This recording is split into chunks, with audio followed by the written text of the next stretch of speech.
here and click record. And my clapboard says, reading Plato, summer 2021, week 4, the other side of things. Okay, all right. Now, we've kind of finished with our cup exercise, but we're going to riff off on that a bit. So we'll do a little bit of that, and we'll just think about and expand a bit in terms of the question of what it is to know. So remember, I found the cup that I know or that I experience is entirely in my experience, right?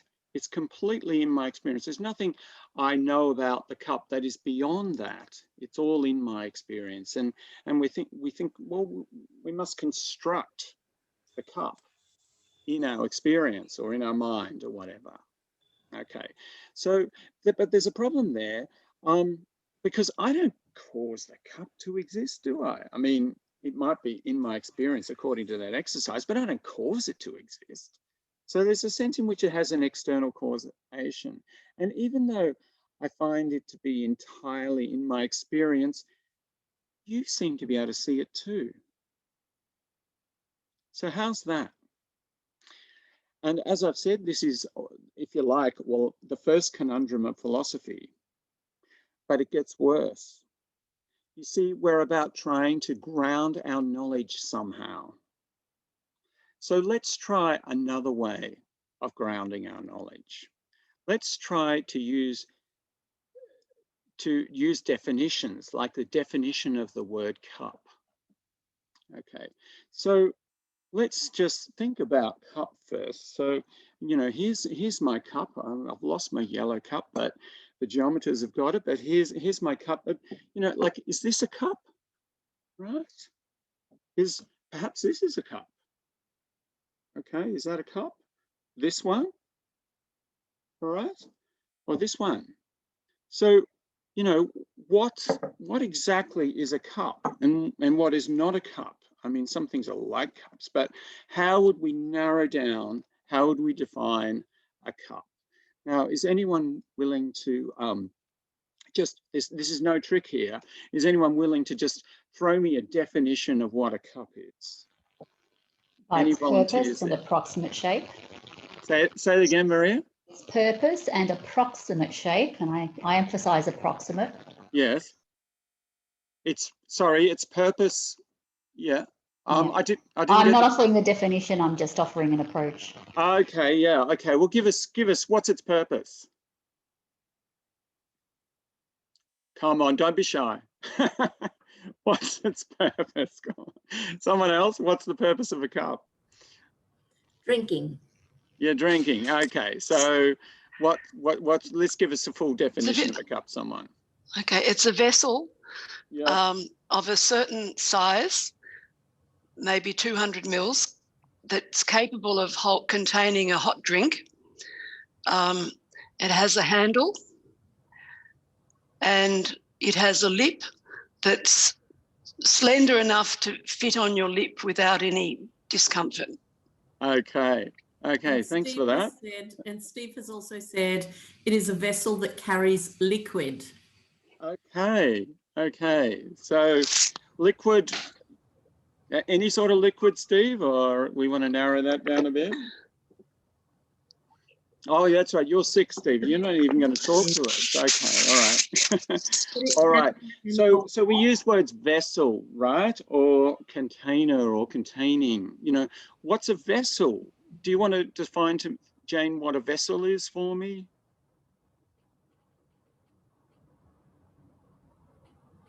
Oh, it was Jane who gave the original definition, wasn't it? I wasn't looking at my screen. Yeah. Sorry, yeah. I've lost you, yeah. I'm having to mute and unmute. Okay. It's a round inverted object with an interior side and an exterior side and a base. Okay. What does inverted mean? What does that mean? I don't know what inverted means. I'm mocking here, but I mean, how do you define inverted? Okay, look, I won't torment you there. I'll just, what I'll do is I'll share my screen and we can go into, you know, perhaps you can see where I'm getting here. So what I'm getting to here. So let me just share the screen here. Okay, so, oh, I can hear someone drinking there out of a cup. Okay, so we define a cup as a container, but then perhaps we need to define what a container is, or for drinking, we need to define what drinking is. So we define a word, right, by using other words. And then we need to know what those words mean and those words mean. So we're looking for, if you like, the baseline for our knowledge, the baseline for our definition. I mean, where does it end? We can go round and round in circles in the dictionary, and in fact, it never ends, right? So we might say, oh, well, yes, it does end. It ends with the reference to the solid cup itself, right? Remember, that is only in my experience. We are not getting out to the objective cup, which is not in my experience. I don't know that at all. It might be an illusion. I might be hallucinating. And so we're stuck in words and definitions of definitions, going on, snaking through the dictionary, but getting nowhere in terms of our ground of knowledge. Now, let's think about this also in terms of abstract concepts. I mean, they're worse in a way, aren't they? Think of Plato's justice. Perhaps justice has something to do with fairness, as we were talking about earlier in the earlier classes. But what does fairness mean? Perhaps it has to do with equality. Remember how we came up with equality? But what does equality mean? And so it goes on and on. Eventually, the definition becomes circular, and we throw up our hands and say, well, equality just means equal. You know? Word definitions find no ground. It doesn't matter if it's Euthyphro defining piety 2,400 years ago, or us right now. The same problem occurs. But also notice something about words. Notice that the word cup or justice are arbitrary. There's no particular reason why one word is associated with the thing cup. Think there's all these different words used in other languages, and we could use those. There's no particular reason why that word is associated with that thing, or that word is associated with that concept. Words are arbitrary. In our language, other words could be used, and the same goes for letters. Consider these letters, H, P, and Y, and the sound they make, H, P, and Y. Well, at least that's the sound they make in the English code. In the Greek code, the sound is different. The association between the letter and the sound is entirely arbitrary. This arbitrary relation is often called a sign. It has two components, the signifier and the signified. The letter signifies the sound. It's just like a green traffic light. A green traffic light signifies go. Now, of course, green signifies go, but it could be another color. It just happens that by convention, we use green. It's arbitrary, the relationship between the signifier and the signified. In fact, the sign is a way of working with knowledge. In fact, it's a very good way of communicating knowledge, but it's not the elementary form of knowledge. And from a Platonic point of view, this is a great confusion in other modern philosophy. People think that knowledge is grounded in the sign. And there is no way, but there's no way to ground knowledge here. Words define definitions work like signs signifying. They go from word to meaning, but that meaning can only be expressed in other words. And so you go from signifier, the word, to its meaning, signified, and the signified is only other signifiers. And it goes on and on and on, as we were saying, through the dictionary, trying to use other words to define that word. Justice signifies fairness. But then what does fairness signify? Equality. But what does equality signify? So on from signifier to signifier, and on it goes. There's no ground for knowledge here. So, is there any other way to ground knowledge? Now, remember when we talked about the number 2? We were saying with the number 2 that we can have 2 things, we can have lots of different types of 2 things, but 2 itself is beyond those 2 things. Think, how would you define the number 2? Write it down, if you like, while I'm talking now. Define the number 2. We might say 2-ness, or we might say the form of 2 if we're Platonists. But what does that mean? Okay, in fact, there is no definition that can be said from the Platonic point of view. There is only a showing.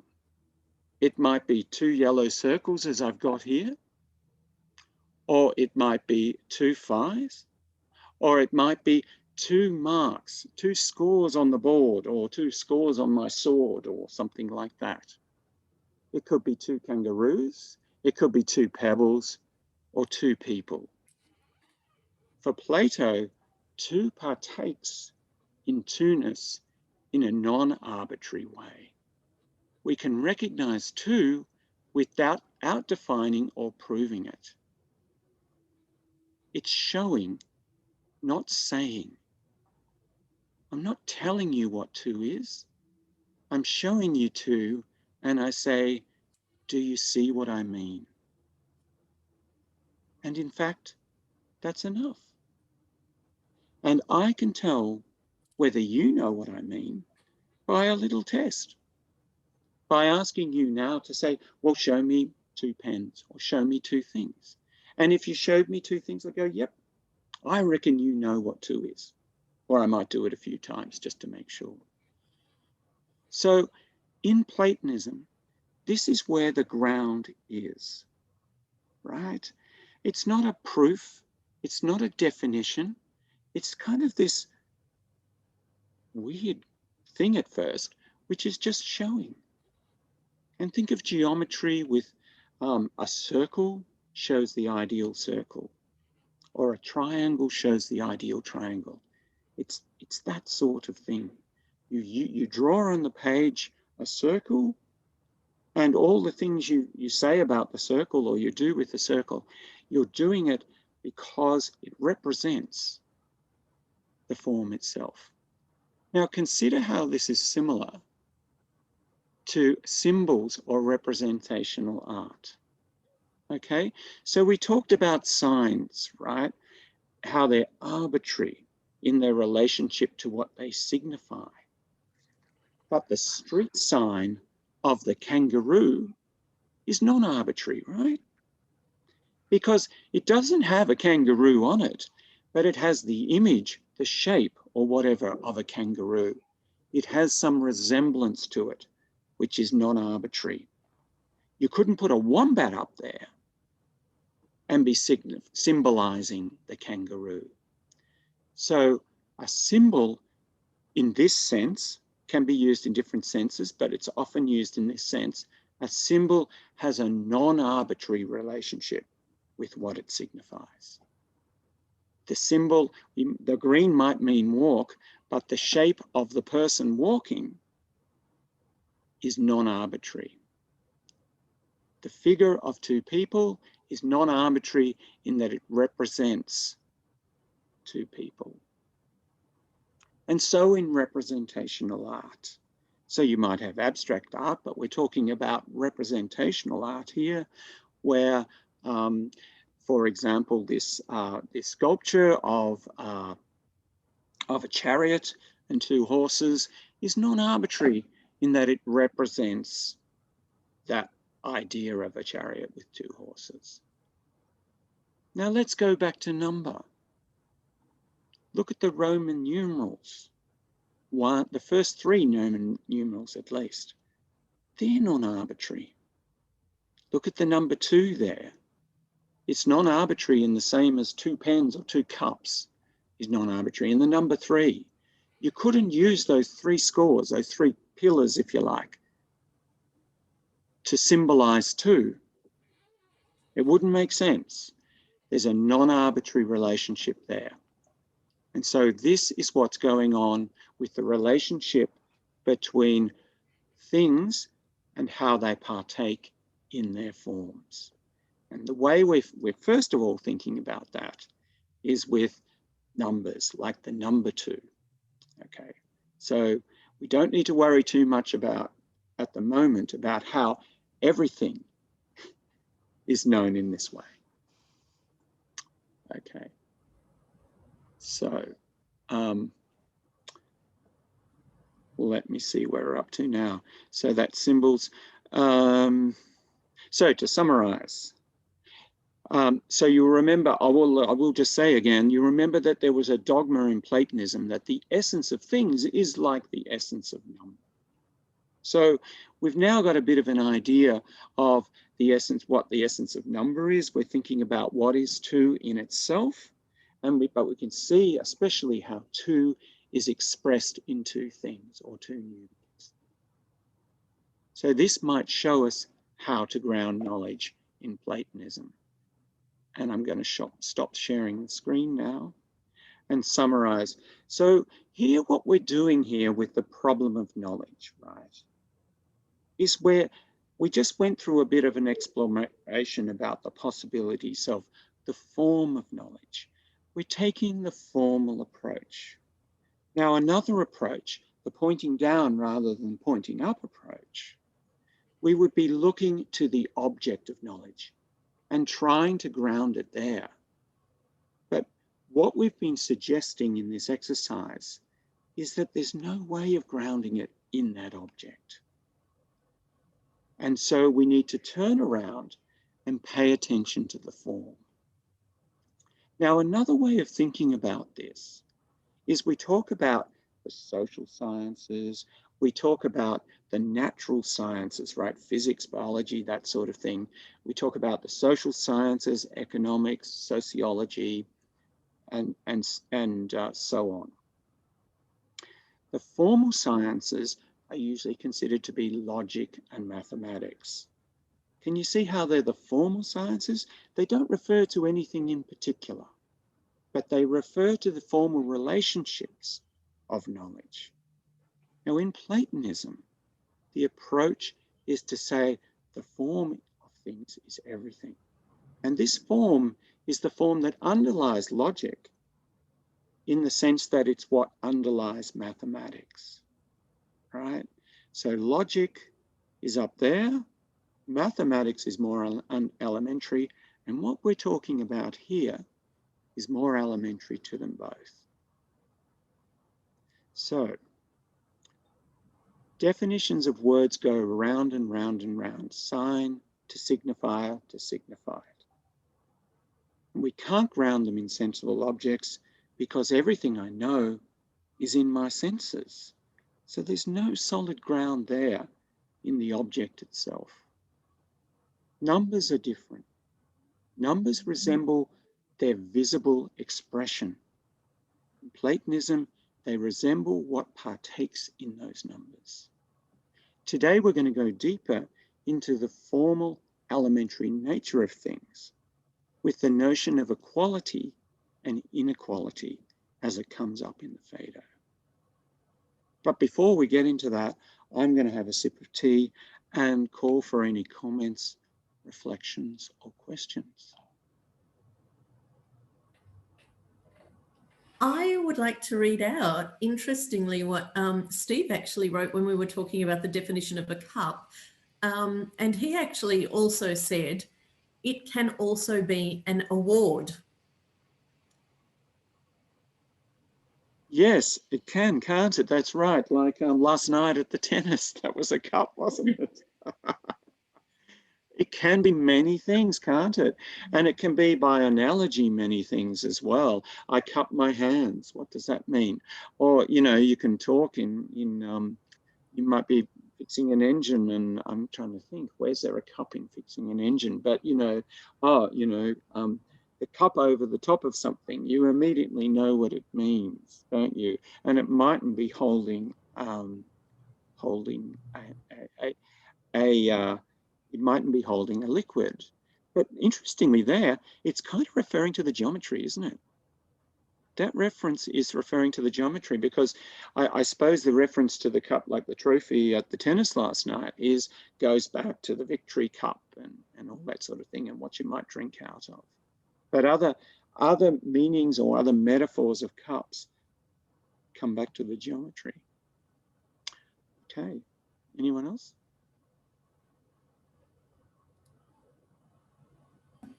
Vasu has also written the challenge of interpreting. So I'm not sure if you want to talk a little bit more about that one, Vasu. Oh, Bernie, I was just referring to your sounds first, and I think a challenge of interpreters is not only to literally translate the words, but also to translate the meaning behind them. And I think something's lost between that. It's lost in translation. Yeah, that's right. It's hard to have a correspondence of all the you don't have a correspondence of all the definitions in the different languages, do you? And so that kind of highlights this, what I think we've been talking about, where you know, when we construct our world differently depending on our social environment. You know, we're all reinforcing each other's distinctions, and so different societies make the cuts at different places. They do. Yeah, I'd agree. Okay. Do you do translation yourself? No. I know translators, but certainly I would never want to. I would never put myself into their shoes, because they've done the legwork to get qualified as translators. And I mean, it's doubly so problematic when you get to a language like Chinese, where you know, there's these more like ideograms in the characters themselves, and so they can have resonances that are difficult to pin down. But I think as a verbal thing, my brother doesn't speak Greek, but I do. So I think sometimes I've just been the translator. You know, so my brother can speak to my cousin, but yeah, never been really beyond the family circle kind of. Well, it makes you aware of the limits of language and the differences in and the differences they can actually enforce in a way in your interpretation of your experience. Yeah, I can. Yeah. Okay. Yep. Anyone else? If I can just come in here, I was just going to say, there's a difference between interpreting and translating. We use the term interpreting when we speak between people and trying to help them understand the other language. And translation is the written aspect of transferring one language to the other.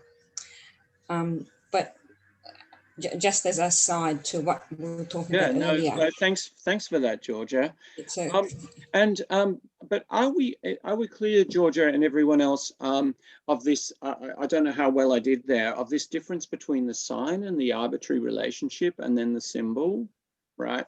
And then that's kind of different again, but the representational art, and how the number 2 is like, it has this non-arbitrary, so it's different from signs, it's different from language. So there's a... Can I just come? Yeah, go on. Oh, sorry to interrupt, but as you were saying to us right down too, I mean, and you were talking about circles at the time, I actually drew a circle and I put a diameter through it, you know, like a, and I thought, well, there's 2 equal bits of the circle that are actually probably a geometrical thought. I mean, I've done geometry at school, and same with a parallelogram, you know, you cut it in the middle, you got 2 equal sides. And I think that's both a symbol and a signifier, and it does interpret number 2. Am I? It does, exactly. And that's interesting in Platonism, because there's a very important difference, and comes up in the Phaedo actually, and it's a bit weird. I think it's next week, where there's 2 sorts of 2, right? Where you bring 2 ones together and they come 2. At what point do they become 2? You know, I don't know. But what Plato's interested in is more what you're talking about, whereas it's more that 2 is generated from 1. And so we can see how 2 is generated from 1 by division. So a good analogy for us would be cellular division, where, if you like, the fertilized egg is 1 cell, and then it divides into 2. That's more the Platonic type, where, because Platonism is interested in generation, in this mathematical generation. So a good analogy for it is division, whereas it's kind of like these things already exist and we're just analyzing them, and we happen to analyze them when they're close together and call them 2. So that's right. That's absolutely right. And that's great to draw that distinction. But what you've just put together, though, the 2 coming together, they weren't the same. So, because the other bit that I with a circle, because it's so perfect and you cut it in the middle, they're actually equal as well. So I think the geometry explains it better, I think. I think I'm starting to understand what Plato was talking about. That's right. That's where Plato is. Yeah, that's right. And it comes from the 1. It's where 2 comes from the 1. That's right. So what's the relationship between the Pythagorean thought and the Platonistic thought here? Because I would have thought Pythagoras, correct me if I'm wrong, Pythagoras might have been into the geometry of stuff as well. Okay, yeah, that's a good question, because I might have been mixing things up a bit there, and people might have been wondering what I was saying. I did say something about this in the first week, but it's important to repeat.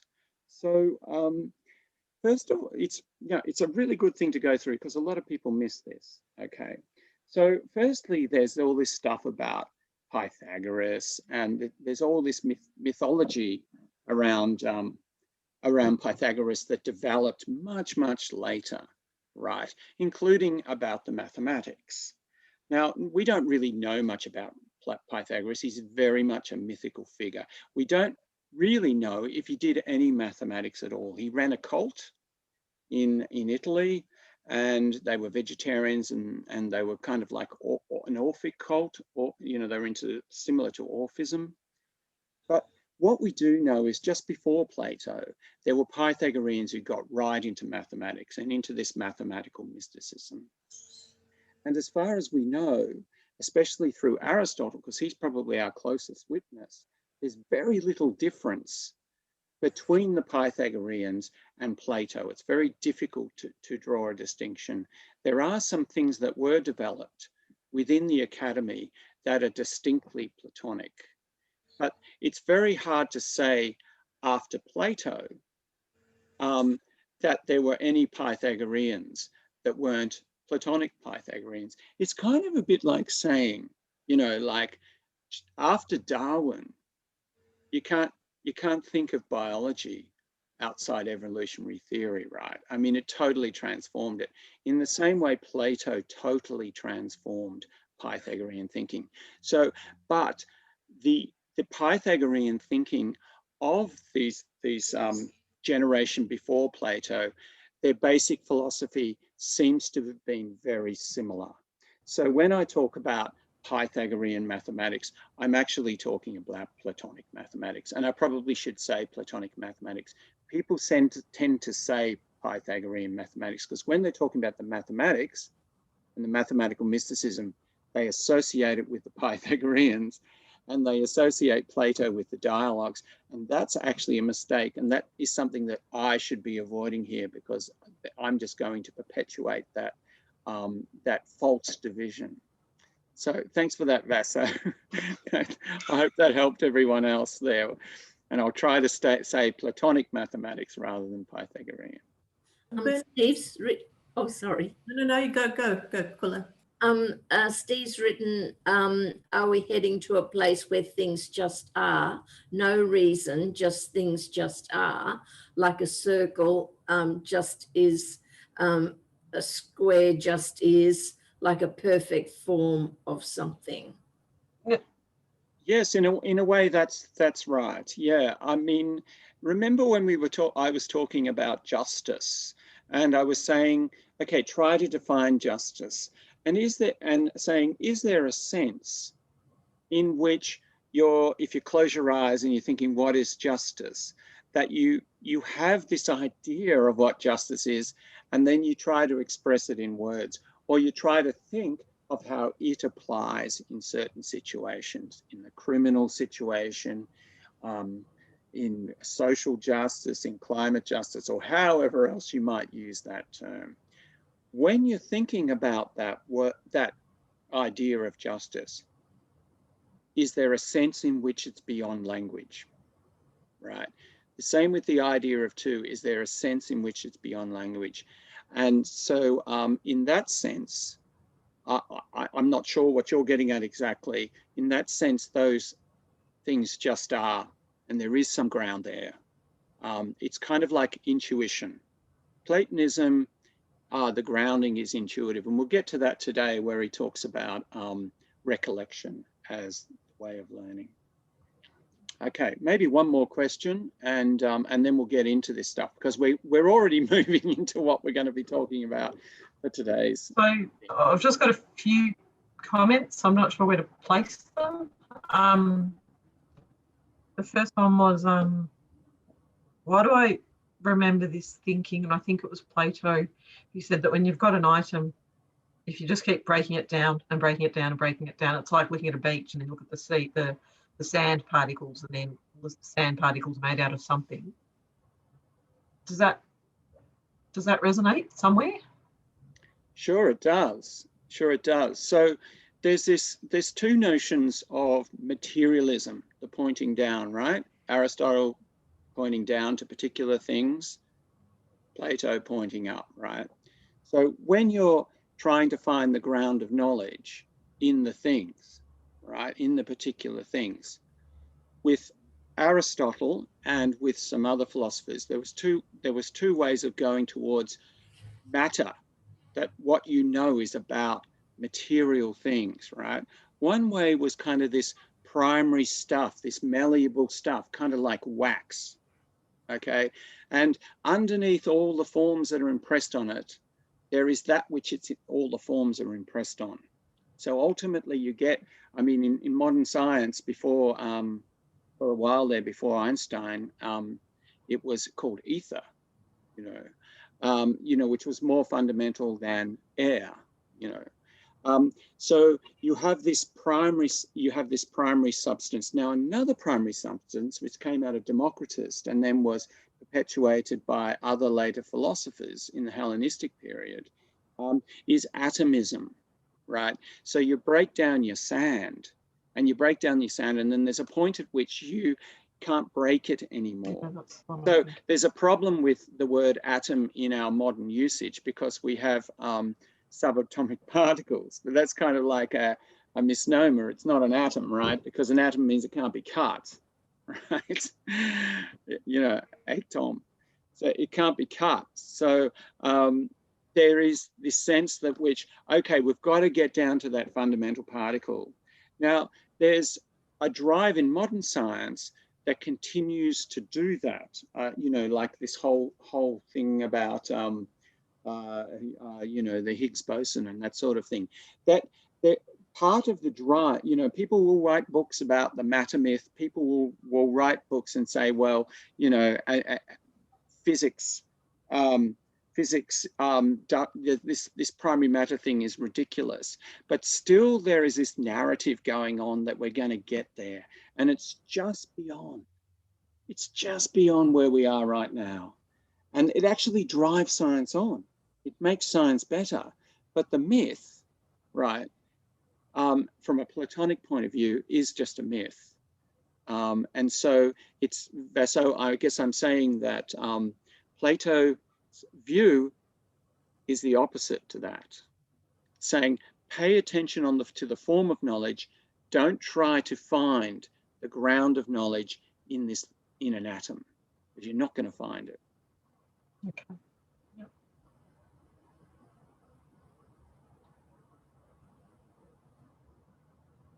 Sorry, why don't I move on, because like lots of these issues are going to come up in today's reading, and sometimes it's hard to see them. I mean, most people don't see them. So I'm going to kind of really tease them out here and see how we go. I mean, it's kind of weird the way the argument goes, I think, and I'll be interested to see how other people find it. Bernie, before you go on, Yep. Steve has actually written something here. The concept about opposites being generated from opposing sides challenges me. The bit about something being wet is moving away from dry. But if something is wet, it is a completely different state, not a skerrick of dry. Okay, so that's talking about today's reading. So let's hold on to that, Steve, and we'll get to that. Let me know if you want me to read it out again later. Yeah, maybe you can remind us. Yeah, okay. So the opposite stuff. Yeah, that's what we're getting to today. Okay, so, but let us just remember where we were last week. So remember we were talking last week about philosophy being about detachment from the passions and desires, from the cycle of pleasure and pain, right? Detachment from attachment to sensible objects. They are transient. The soul moves towards being, the being of the forms, which is what we're trying to talk about today, what these forms are.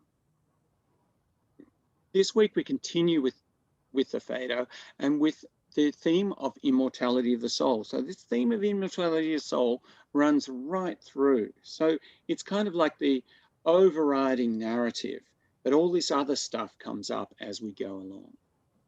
Socrates has been explaining that philosophy is preparation for death, but how do we know that the soul survives death? After it leaves the body, it might scatter like breath or smoke. What Cebes wants to know is whether psyche, the soul, survives with some sort of power and intelligence. It's not just like smoke. I mean, what sort of survival is that? Now, at about 70C, page 70C, Socrates introduces this ancient tradition of reincarnation. Reincarnation where the soul goes to the underworld and then re-enters bodies and is born again. He sets out to prove this by proof that our psyche is born from the dead. At 70E, this shifts quickly into this theory of generation by opposites.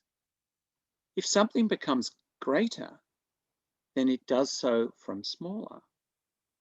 If something becomes smaller, then it does so from greater. Weaker from stronger, slower from quicker. We can discuss this later, and we will discuss this more next week. Then there's this. Then this is taken to this generation. So the generation of things, right? How things become different to themselves and how things change and become different. We can think of like perhaps how a tree grows from a seed. Okay. And this happens according to him, through binary alternation from one to the other, from the same to the other, back to the same to the other, and back to the same. It's not entirely clear why the generation of things is binary at this stage, but there's this long tradition, actually, especially in Heraclitus and the Pythagoreans, that we'll come to, that thinks according to this principle. Anyway, here, the text just declares. Then we have this fact sufficiently established that all things are generated in this way, from opposites to opposites. Okay, Socrates. Thanks, Plato. So how should we imagine this for now? We can think of this alternation as a knotting, as something becoming not itself. Something becoming not itself, and then not itself, which is kind of returning to the same, because two negatives make a positive, if you like. We can think of it like cyclic alternation, like an oscillation, like a pendulum moving left and right, or walking, where right is not left, and then left is not right. Then from left to right and right to left, or from day to not day, which is night, or from night to not night, which is day. So we can think of these as helpful analogies at this point. And the important one here is from wake to not awake, which is sleep, and from sleep to not asleep, which is awake. And this brings us to the proof. In this generation, there are two processes, from awake to not awake, and from not awake to awake. We know there is life to death, so there must be death to life. Thus, the soul is reborn. Otherwise, all things would have the same form. Like if there was only falling asleep, then we would all be asleep. Thanks, Socrates. That really helped. Next, he introduces another argument that had been introduced previously in the dialogues before the Phaedo. So it's in other dialogues, and it's very important. We might call it learning by recollection. You see sensible objects, and by them you recall their form.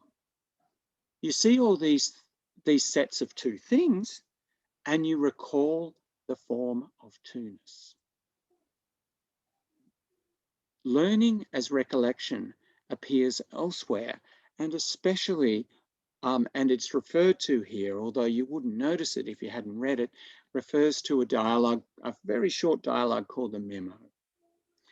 In this dialogue, famously, Socrates wants to illustrate this doctrine of learning is recollection. And he says, okay, that slave boy over there, has he had any education? Well, no, not at all. Does he know Greek? Yes, he does. Well, then that's enough. And he then brings the boy over, and they start drawing in the sand. And the idea here is that Socrates guides him, doesn't tell him anything, but guides him to answer a question of geometry himself. That question that he has to answer is how to double the area of a square. So you've got one square, and you want to make another square, which is double the area. Now, first you might think that's easy, but it's not that necessarily that easy unless you know your geometry. And so he does this successfully, supposedly without being told the solution to the problem from Socrates. And also, interestingly, we just did it in the geometry class last week. It's a very powerful diagram, very simple and powerful diagram. I'll put it up on the screen later if people are interested, that also really gives the principle of Pythagoras' theorem, which is so powerful. And I think people sometimes forget how powerful it is in mathematics. It's the foundation of so much of our mathematics and engineering and architecture and so on. Okay, so that's knowledge by recollection, and let's come to that in the questions. Let's chat about it, and you know, please ask about it. But next, we get to this other really important point, where he brings up the issue of like and unlike.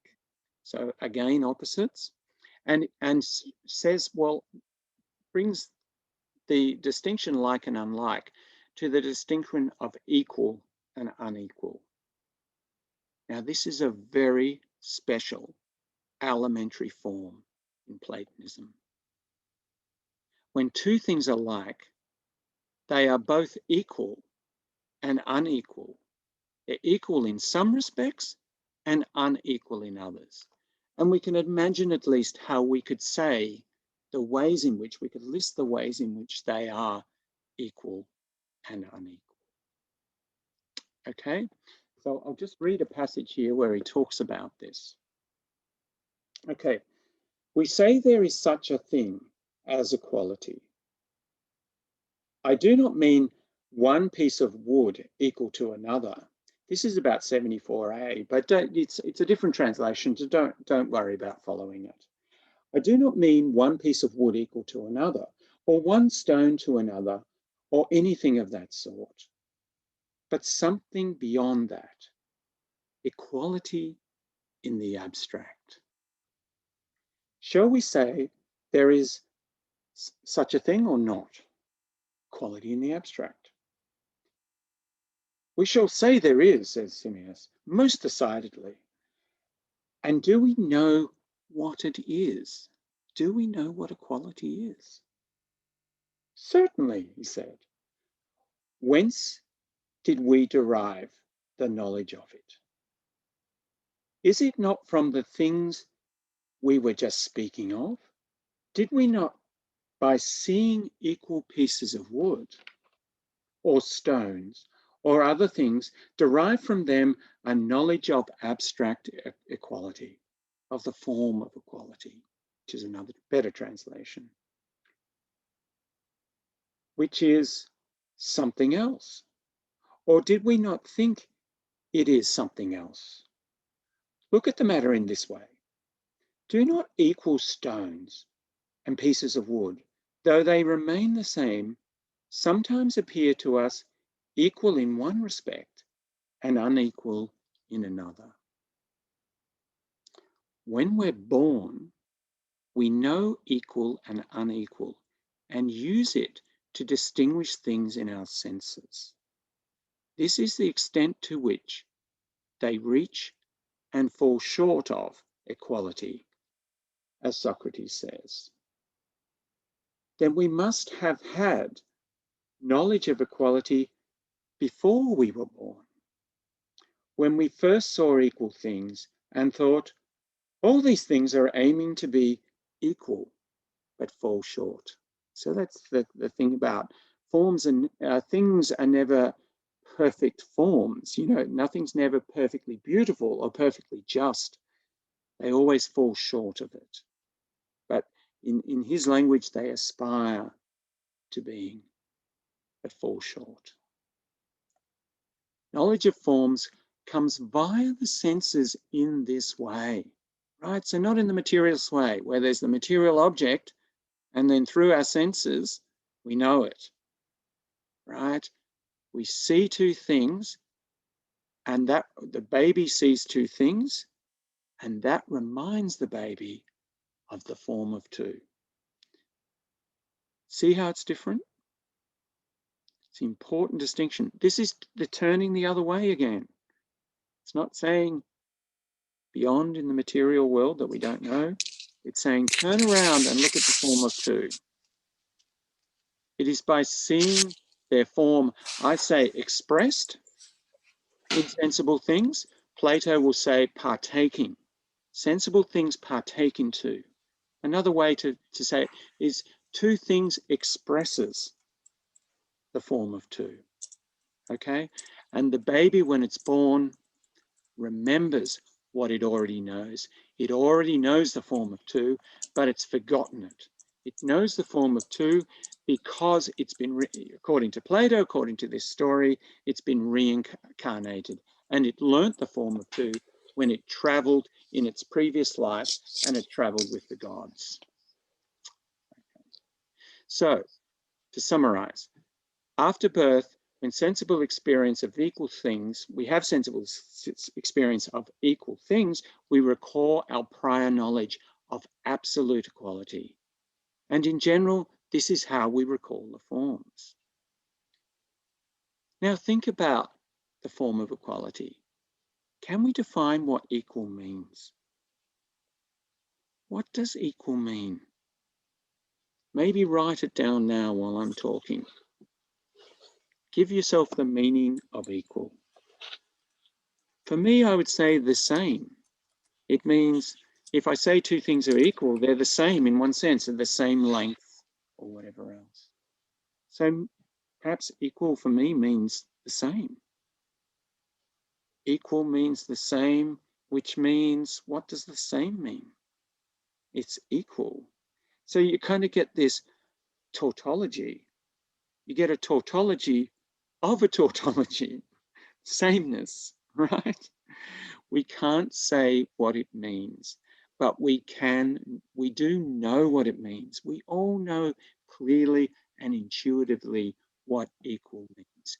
And equal is very elementary because when you think about it, when you get two things like two cups, we can very quickly say in how they are similar, or they're similar in that they're cups, and how they're different, their size, their shape, the material they're made from, and so on. And we can reduce their differences to the ways in which we can reduce their relation in the ways in which they're unequal and the ways in which they're equal. We can define their sameness and difference.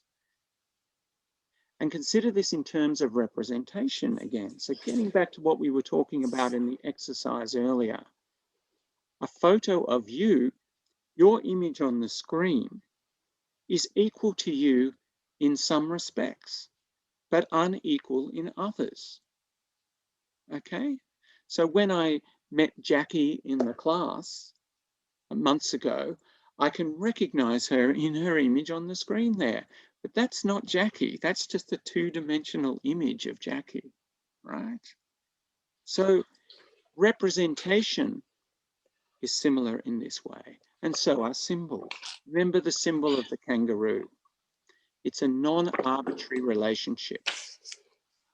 And this is what we find when we're paying attention to the forms of things, at least in this form of two and the form of equality. We don't need to worry too much about the complexity at this point, just paying attention to these particular forms. Now consider, when we're born, when we're babies, we started to experience sensations. We found equality and we found difference in our experience. I was talking about equality and difference, making a distinction between these two cups and the way they're different. But we can also think about it in a very elementary way. Is the baby's distinguishing to see whether something is the same or something is different? I know the experience of my mother's face. Then I experience another face. Is it equal? At first, perhaps it is, but then the baby will make the distinction of the father or of a stranger. Equal and unequal, making distinctions, finding difference. Imagine when you are born and you have all this white noise of experience.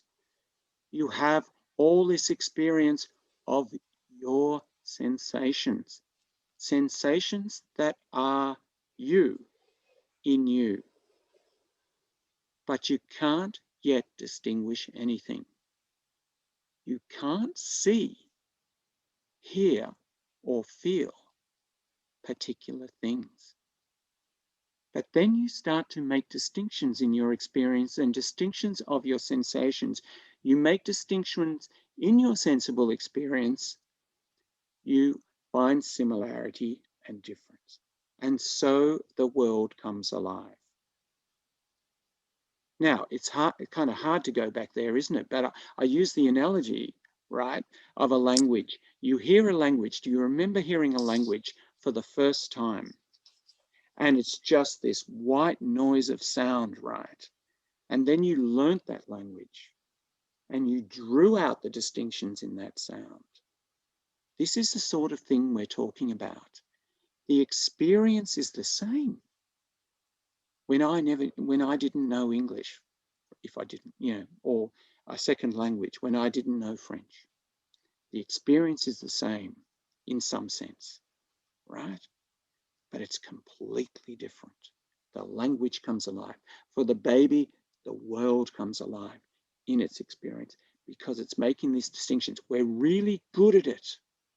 We're really good at doing this. This is what we do. What else do you need to know to construct your world,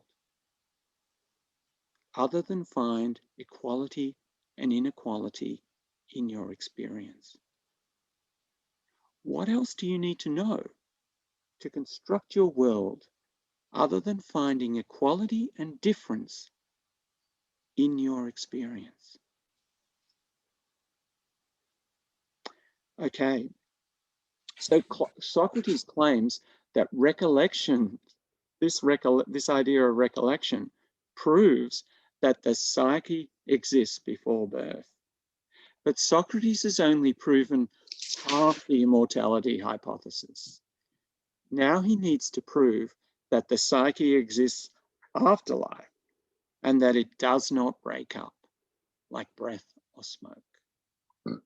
Things that are compound break up, but things that are unity do not. Absolute essences are unity and unchanging. There are two kinds of existences, one visible and the other invisible. And this is his argument by affinity to the immortality of the soul. He says that the soul is like the invisible. Our bodies are part of the visible and our souls the invisible, and so are akin to the forms. So that is where our soul belongs. And that is where we get a famous quote from Socrates, which is on this card. When the soul inquires alone by itself, it departs into the realm of the pure, the everlasting, the immortal, and the changeless. And being akin to these, it dwells always with them whenever it is by itself. Unhindered, at rest from its wanderings. This state is called wisdom. Is it not so? Okay, so that finishes our reading for the week. I'd be interested to hear people's reflections in themselves in their reading or on my account of it there, or questions or comments otherwise. Okay.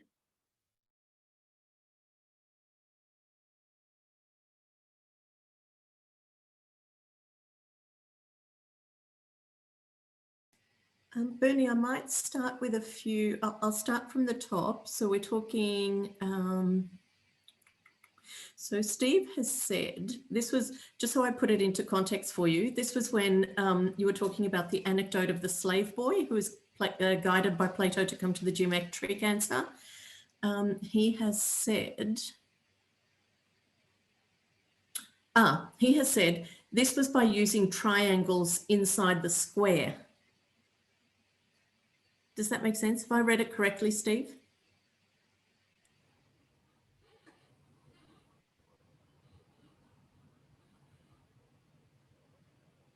Can you realize he Steve, he doesn't realise he's Oh, yeah. forgotten that he's muted. Sorry. Yeah, sorry.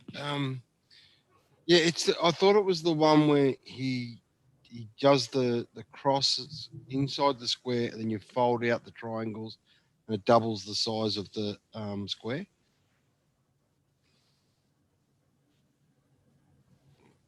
That's Bernie? right. That's right. Oh, sorry. Yeah, here we go. That's right. Can people hear me okay? A few nods? Yeah. Okay, can we see that image on the screen? Yes. Okay, thank you, caller. Yeah, I lost things a bit there. Sorry.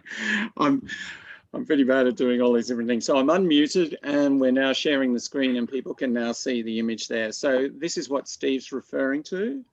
This is the diagram, if you like, that was drawn in the sand, and I've colored it in a bit. So we've got the central square there, which was drawn, and the slave boy was asked to double that square, okay? And so what basically Socrates took him through a process, and you can read this if anyone's got the dialogue, or you can find it online, took him through a process, a guided process, supposedly not giving any knowledge, not telling him, right, to actually get the solution. And you can see the solution. I've put these extra squares here, which were added later in the discourse, but the original solution is this area here, the central square and the square on the diagonal. And we can see that if we divide this square into two triangles here in the main square there, we can say, well, there's two triangles there, and we can see just by looking that there's four triangles here. So how do you double the area of the square? Well, you make a square on the diagonal. And that was the solution to the problem of the doubling of the square. And some of us might see how this is related to Pythagoras' theorem, which says that the square on the diagonal, or the hypotenuse, is equal to the square on the sides. Okay, square on the hypotenuse or the diagonal is equal to the square on the sides. And we can count oh, what have I done? We can count the number of triangles here, 1, 2, 3, 4. And we can also say that there's the same number there. So that was the exercise that was done in the memo. Thanks, Steve. Equal to the sum of the squares on the other two sides. So is that the same as the Pythagoras theorem of a squared plus b squared equals c squared? Yes, that's what's called the Pythagoras theorem, isn't it? That's right. So that's the algebraic. That's the algebraic version of it. I'm giving you the geometric expression, because if I had started using A and B, people might have got a bit upset. Okay, I think so for those who like their algebra, a squared plus b squared equals c squared. Oh, where c squared is the hypotenuse and a squared and b squared are the two sides. Yeah. Now you can see it visually. Will I show it again? You can see it visually just so easily. You don't have to use words, you know? You don't have to use algebra. The square on the sides equals the square on the hypotenuse. However you want to say it, you can see it there. And this is an important thing in Platonism also, is, again, we're talking about, 2 expresses 2, right? This expresses Pythagoras' theorem as it applies to the square. Of course, it applies to rectangles as well, all sorts of rectangles as well. Okay. All right. Anyone else? There are a few comments here, Bernie. There's Basor says, when does a baby recognize itself in the mirror? And Jane says, why isn't the baby just learning things for the first time? Here, Plato means sameness. I meant rather than recollecting things, aren't babies just learning? I mean, I guess it's Plato's just putting that forward as a theory, the theory of recollection before birth, but Okay, so I'm I'll not just convinced. I'll just answer that one first. Yeah. Mm. So this is a particular interpretation of the child's learning. Okay, and just to Vaso there, it's kind of like it's not really an argument about. I mean, it is really interesting to look at child development. I think it's a fascinating thing to look at, and I did study it at one point many years ago, when in another life. It is fascinating, but I'm not going to get into that. It's kind of like a principle thing that we're talking about here. It's that all we know is our experience. All the baby knows its experience. Tell me what else it knows. If there's something else it knows, tell me what it is. So that's really a question. So whether it recognizes itself in the mirror is a question of child development. That's not really addressing the formal issue. Can I just? And no, let me just finish with Jane, and then we can go on. So, Jane, yeah, like there's different ways of explaining how a child learns, right? What I took you through there was Plato's account of how a child learns, okay? And coming back to these forms. So all we've got is equality, right? And inequality, making distinctions and all that sort of thing. Most people say that's rubbish, most people aren't Platonists, right? But that's what he says. Yeah. Did you want to respond to that, Jane, before we move on? No, Plato. I'll let Plato have the last word. All right. So who are we going to there? Was it Steve? Was it? Oh, Jackie, you can adjudicate. No, not adjudicate. MC. Not a problem. Well, Steve hasn't written anything in the chat, but if you want to, Steve, you're more than welcome to speak it. And then I've got a comment from Georgia. Yeah, as I said, like my study is sociology, and I did a lot of childhood development stuff, and so this has always challenged my thinking in philosophy. But as this starts to unfold, like let's just take the question of when does a child recognize itself, or when does a child know something's being hidden under a blanket? That's object permanence. And so you might, at about 15 months, Piaget did a lot of study, and he said about 15 months, that is the state. So you might hide a ball under a blanket and the child doesn't know it's there and doesn't know. Then all of a sudden it realizes it's there. That's not taught, because you don't say, look under the blanket. No one says that to a child. It gets it.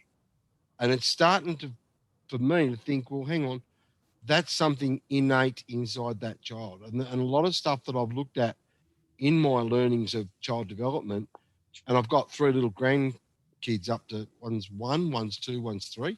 So I've got those little early stages looking, and I'm watching them. And there are things we're not teaching them that they are getting. So I'm starting to piece a little bit this together. So yeah. Okay. Well, let me riff on that a bit. Yeah, and Chomsky, Noam Chomsky with language also. Catch him on YouTube. He said some interesting things about this in when he developed his amazing underlying structure of languages. Like the structure of the brain or whatever. Now, of course, we can have our different interpretation. We can reduce it to brain. Plato, of course, reduced it to reincarnation or whatever else, but what we can take here, right, is this reference back to the forms. That's interesting. Now, Steve, in what you said, what the thing that was outstanding for me in what you said, it was 15 months. 15 months object permanence. Now, remember when we were doing the cup thing, we were saying, well, the cup's there even when I'm not looking at it. 15 months it takes to develop that. Now, that's a big problem for philosophy, right? Saying, well, object permanence. But if we take this approach, we realize that object permanence is something that takes a long time for us to develop. And I must say, it reminds me of a wonderful thing that Sigmund Freud wrote, if anyone's a fan of Sigmund Freud, about watching his grandchild with a ball, what do you call it, a cotton reel and a piece of string. and was playing this game where throwing the cotton reel out of the cot and it disappeared from sight, and he would just go gone, or in German, I can't remember what it was, and then back and gone and back and just do this for hours, right? And of course, peekaboo, you know, peekaboo. Why is peekaboo so exciting? You know, it's object permanence, 15 months. Okay, anyone else? Georgia says, I was reminded about collective unconsciousness of Carl Jung when we are born. Yeah, right. And this is another approach again. This is a great discussion, guys. This is fantastic, bringing all this stuff in. So Jung's taken another angle again, right?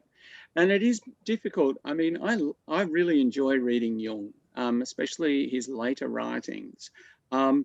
And I don't really have a clear picture of where this collective unconsciousness actually is. And, you know, maybe people can enlighten me on where they see it is. But it is a similar thing. You can do Noam Chomsky with his language stuff. And, you know, he sort of says probably reduced to the brain. You can do Carl Jung, collective unconscious, right?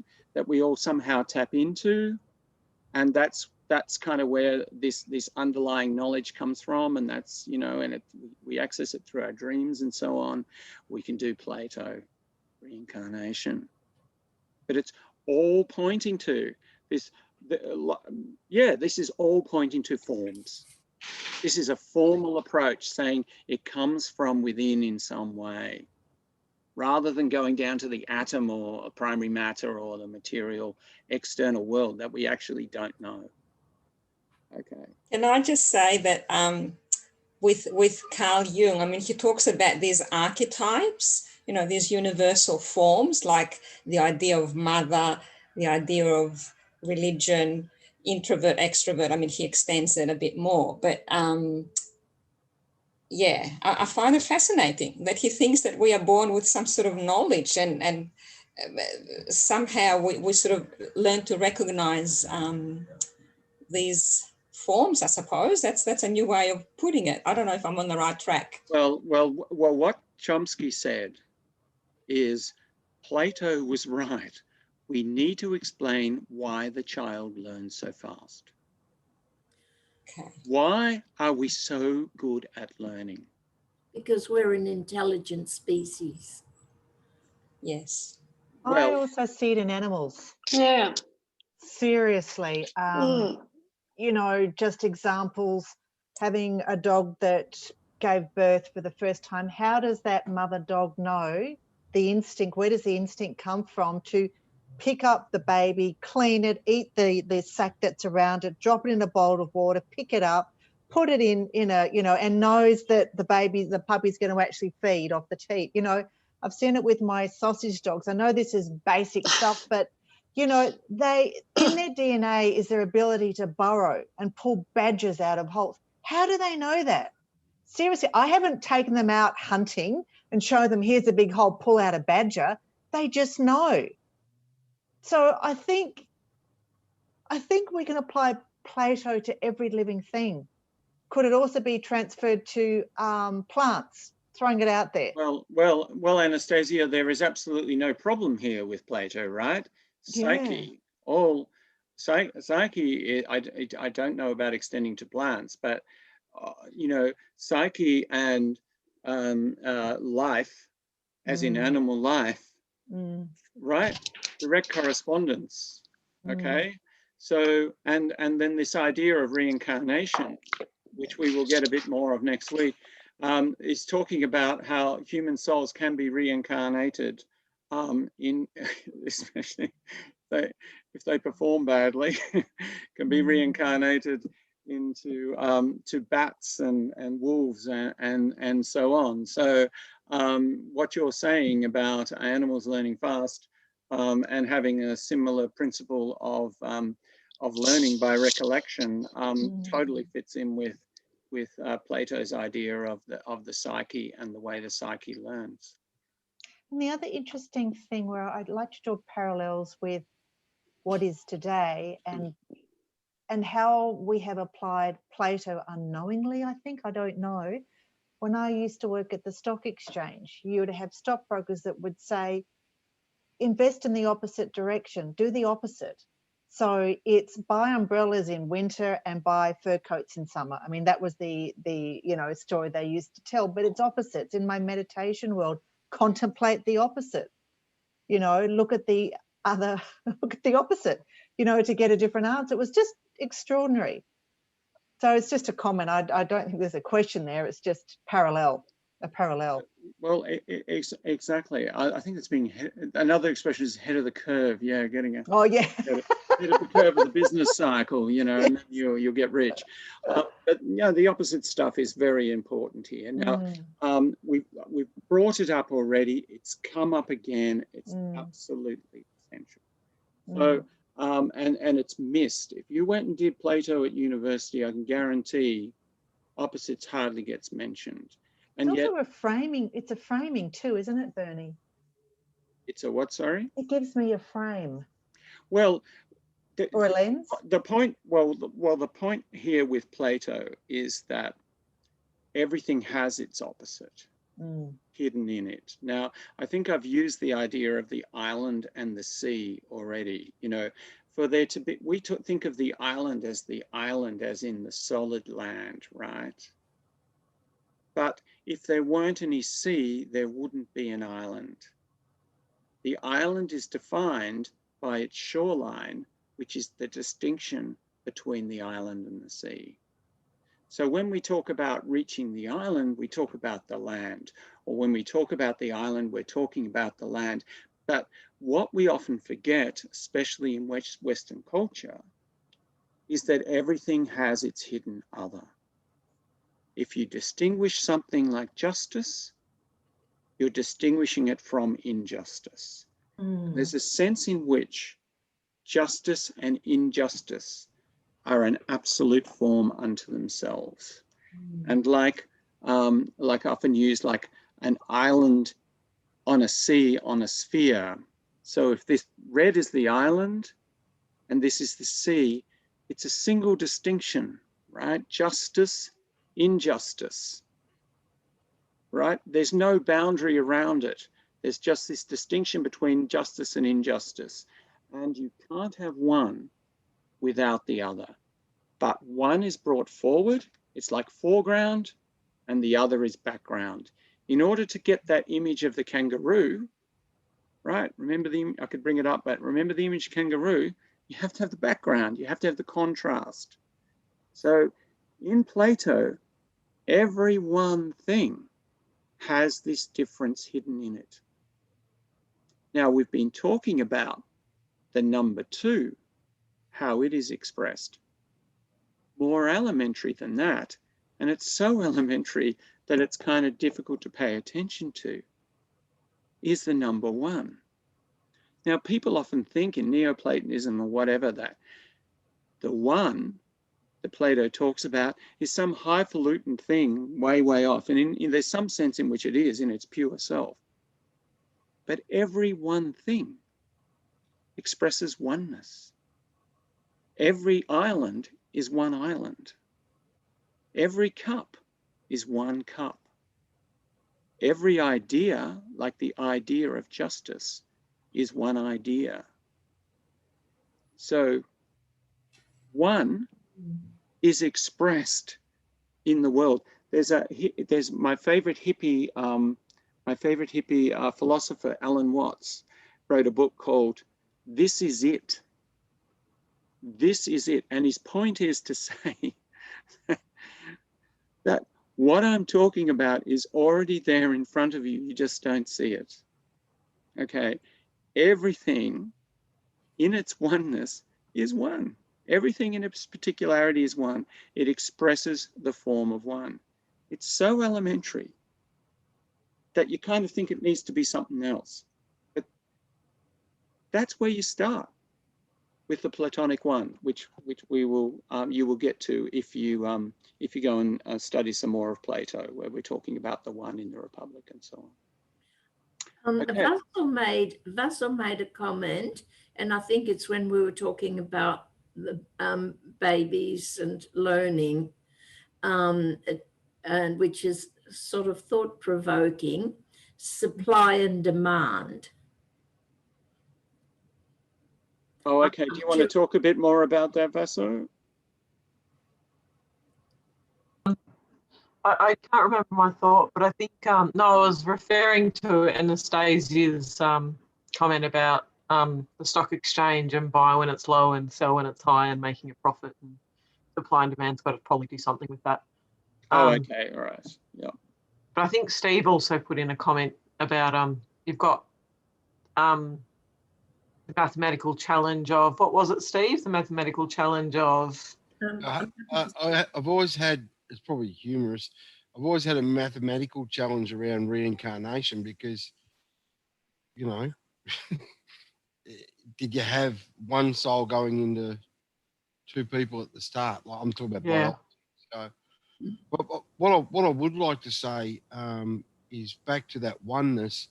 When I'm starting to think about like justice, equality, beauty, all the things they talk about, that there is only that idea, and injustice is on the same continuum line as justice. It's just at the other end. And so in the one person, there are all these things. It depends on how far that person is away from the true form. But that's what I'm starting to think of. Yeah, you talk about justice and injustice. I guess it's also a matter of perspective in terms of where that justice sits. Yeah, it's not perspective. Yeah. I'm looking at it purely in a continuum linear line of, like, there's one line that is the one mind, one psyche, and at one end of it is the pure justice, the good, and how far that mind can go away from there is the concept of injustice. Yeah, right. Yeah, that's a helpful way to think about it, I think. Yeah. It certainly is helpful. So if you're talking about the Republic, Plato's Utopia, he wants to create the just society, and so the philosopher rulers, the people who are supposed to rule this society, are supposed to be very acutely aware of and very clear and focused on the idea of pure justice, and then can look to society and see what's just and unjust in society, and make changes to bring the society towards the ideal. And that would be moving up your continuum, if you like, Steve.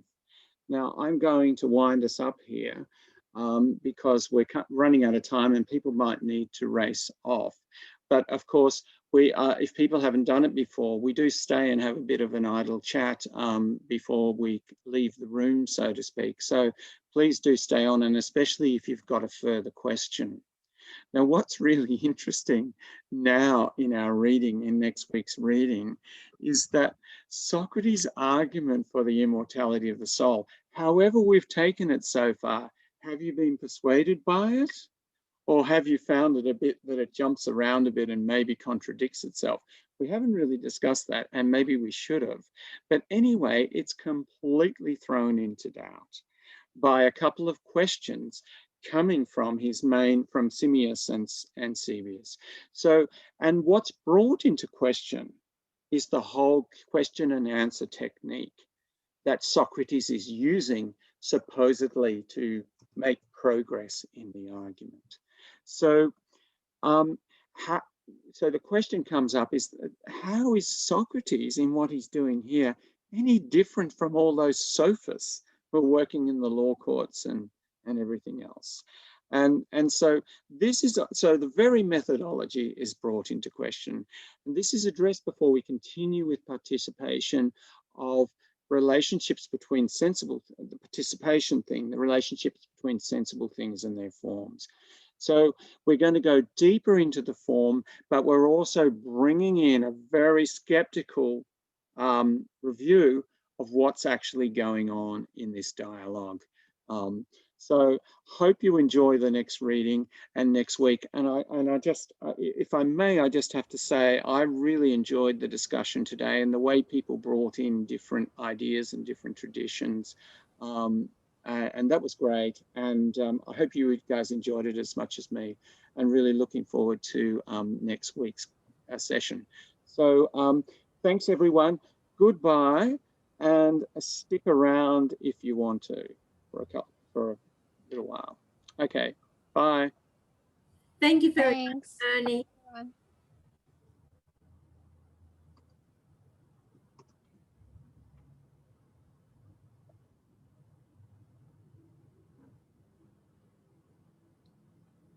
Okay, has anyone got anything they wanted to bring up at all? No, we're all logging off, are we? How you going, Cooler? I think so. How you going, Cooler? Yes, I'm fine. Oh, good, your camera's turned. I can't see any. I can see. Oh no, I can see the Eiffel Tower.